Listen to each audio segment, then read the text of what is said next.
এই গরমে আমরা কিন্তু প্রায় বাজার থেকে নানা রকমের আইসক্রিম দামি দামি কিনে নিয়ে আসি বাড়িতে। তবে বাড়িতে থাকা কিছু সাধারণ জিনিস দিয়ে যদি একদম দোকানের স্টাইলে 200 টাকা দামের আইসক্রিম বাড়িতে 60 টাকা থেকে 70 টাকা খরচা করে তৈরি করে নেওয়া যায়, তাহলে অসুবিধা কি আছে? বানানো সহজ, সময় কম লাগে আর খরচও কম। শুধু একটা নারকেল হলেই কিন্তু হবে। সবার প্রথমে এখানে আমি 1/2 লিটার পরিমাণে ফুল ফ্যাট দুধ নিয়েছি। রেড কালারের ফুল ফ্যাট দুধটা আমি ব্যবহার করি, যে কোনো ব্র্যান্ডের ঘন দুধটা ব্যবহার করলেই ভালো হয়।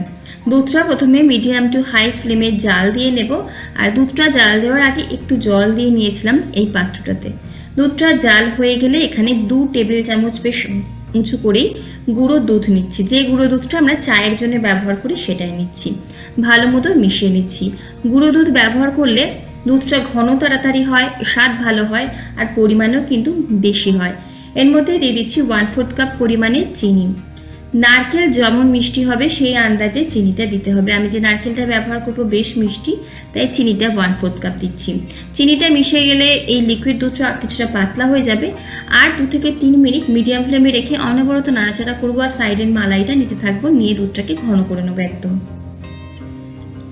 দেখুন দুধটা একদম ঘন হয়ে গেছে, মোটামুটি যতটা নিয়েছিলাম তার অর্ধেক কিন্তু হয়ে গেছে। এই সময় গ্যাসের ফ্লেম বন্ধ করে দেব, এর থেকে বেশি ঘন করার দরকার নেই। এখানে আমি একটা নারকেল ফাটিয়ে নিচ্ছি। আর নারকেলটা আমি নর্মাল যেভাবে আমরা নারকেল ফাটিয়ে নারকেল কুড়িয়ে নিই সেরকমভাবেই নারকেল কুড়িয়ে নিচ্ছি। আর এটা নারকেলটা আমি যেটা ব্যবহার করছি আজকে আমার মায়ের বাড়ির নারকেল, বেশ বড় সাইজের হয় আর নারকেলের জলটাও খুব মিষ্টি হয়। আমি একটু ছোট বড় করে ফাটালাম। বড় অংশটা আমি রেখে দেবো, এখন ব্যবহার করব, আর ছোটটাকে রেখে দেবো। তো নারকেল কুড়িয়ে নিচ্ছি আর চেষ্টা করব লাল যে অংশটা আছে নারকেলের সেটা যত সম্ভব কম যায়, তাহলে আইসক্রিমের রঙটা বেশ সাদা থাকে।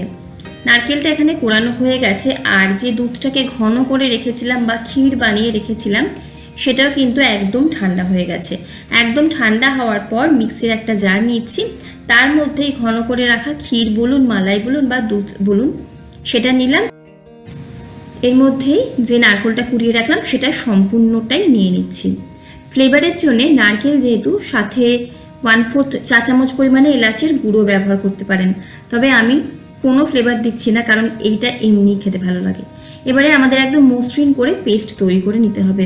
চাইলে স্প্যাচুলা দিয়ে একটুখানি হালকা হাতে উপর নিচ করে নিয়ে একটু ভালো মতো পেস্ট করে নেবেন। তবে হ্যাঁ, যেহেতু নারকেল হালকা একটু দানা দানা থাকবে, তাতে কিন্তু খেতে ভালোই লাগবে। এবারে যে পাত্রে আইসক্রিমটা সেট করতে দেব তার মধ্যে ঢালছি। চাইলে কিন্তু কুলফি মোল্ডে অথবা আমাদের বাড়িতে যে চা খাওয়ার কাগজের কাপ থাকে না, সেই কাপের মধ্যেও আপনারা অল্প অল্প করে ঢেলে নিয়ে তারপরে যে কাঠিগুলো হয় সেগুলো দিয়ে সেট করতে দিতে পারেন। আমি এরকম বাটিতে দিচ্ছি। আর আমার কাছে এই ধরনের র্যাপ ছিল, সেটা দিয়ে একদম ওপর দিকটা ভালো মতো কিন্তু আটকে দিয়েছি, যাতে কোনোভাবেই আইস ক্রিস্টাল বা বরফ জমতে না পারে। চাইলে অ্যালুমিনিয়াম ফয়েল দিয়ে অথবা পার্চমেন্ট পেপার দিয়ে আপনারা একই রকমভাবে ঢেকে দিতে পারেন। তারপরে ঢাকনা দিয়ে ফ্রিজে 7 থেকে 8 ঘন্টা বা সারা রাতের জন্য রেখে দিয়েছিলাম। ভালো মতো সেট হয়ে গেছে। এবারে সার্ভ করার পালা।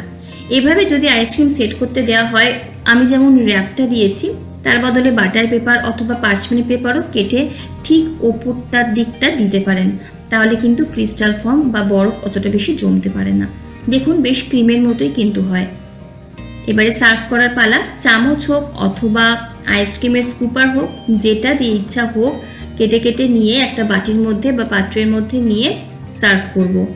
ওপর থেকে কিছু নারকেলের কুচি আর টুটি ফ্রুটি ছড়িয়ে আমি সার্ভ করছি। আপনারা যে কোনো রকম পছন্দ মতো বাদামের কুচি এই মিশ্রণটাতেও দিতে পারেন আর সার্ভ করার সময়ও দিতে পারেন। আমি একদম সিম্পল রেখেছি, একদম ঘরে থাকা কিছু জিনিস দিয়ে করেছি, তাই কোনো রকম অন্য কোনো কিছুই দিইনি, জাস্ট অল্প কিছু জিনিস দিয়ে তৈরি করেছি।